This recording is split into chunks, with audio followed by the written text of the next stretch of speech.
we will begin our search for the purple-crowned fairy-wren at Mornington Station in the Kimberley. It's early morning, and here at Annie Creek there is a good collection of pandanus along the creek edge. This riparian area is the habitat for the purple-crowned fairy-wren. Though he is calling vigorously, we are having trouble in getting visualisation because the pandanus is so thick. In 1858, Gould described the purple-crowned fairy-wren, giving it the binomial name of Malurus coronatus, or crowned fairy-wren. The specimen that Gould received was sent to him by Dr. Elsley, who had accompanied Gregory on his exploration of Judborough, the indigenous area that encompasses the Victoria River in the Northern Territory. At last, a movement. Yes, it looks like a fairy-wren. It is, but it's a fawn-coloured bird, no eye-ring and no blue tail. This is indeed a female red-backed fairy-wren that also inhabits the Kimberley region. And where there's pandanus, one can be certain in the tropics of Australia to find the crimson finch. The purple crown and the crimson finch both feed and breed in the riparian pandanus. At last, a blue tail, a black mask, but no purple crown.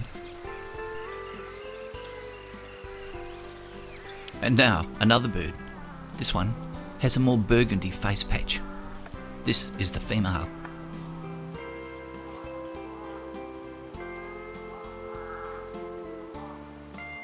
This bird is further away than I would like. We're only seeing a small dot attached to an iridescent blue tail.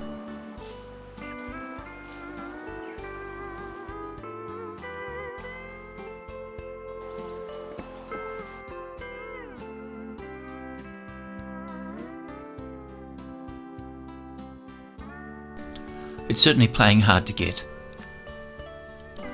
Finally, we did manage to get a few shots, but as you can see, this immature male, and indeed all the other birds we saw at Annie Creek, were tagged with an aluminium leg ring, suggesting these birds are subject to a long-term study, as it is not a biodegradable material. So we will move on. This is the Drysdale River in the Kimberley of WA.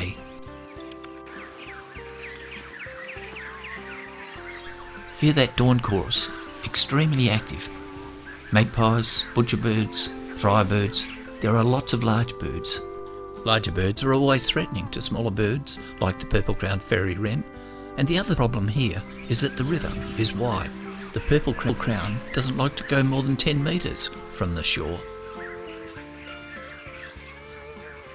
Going upstream, we found a place where the river wasn't as wide, and the pandanus was thick.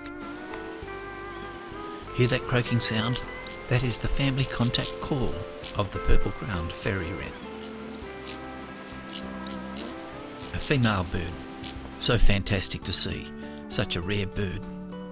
These birds live in the riparian area, and the family unit has a territory along the creek. The female is a little promiscuous, often exploring beyond her own territory, and sometimes the offspring have separate fathers. The mature offspring help with raising the young chicks. But once they are fledged, these older birds take off to find their own territory. Purple, or lilac, is a colour not seen frequently amongst the birds of Australia. Gould noted this. The other bird that is prominent with its purple colour is the satin bowerbird. These birds are not on the endangered list.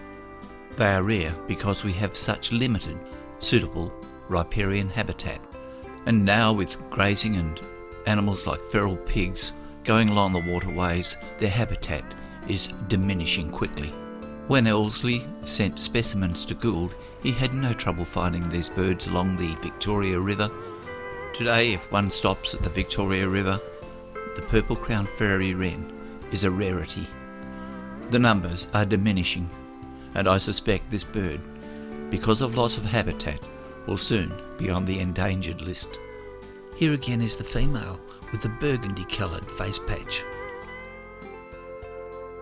At last, what we wanted was the full-blown purple-crowned male out in the open, away from the pandanus shadows, and here he is.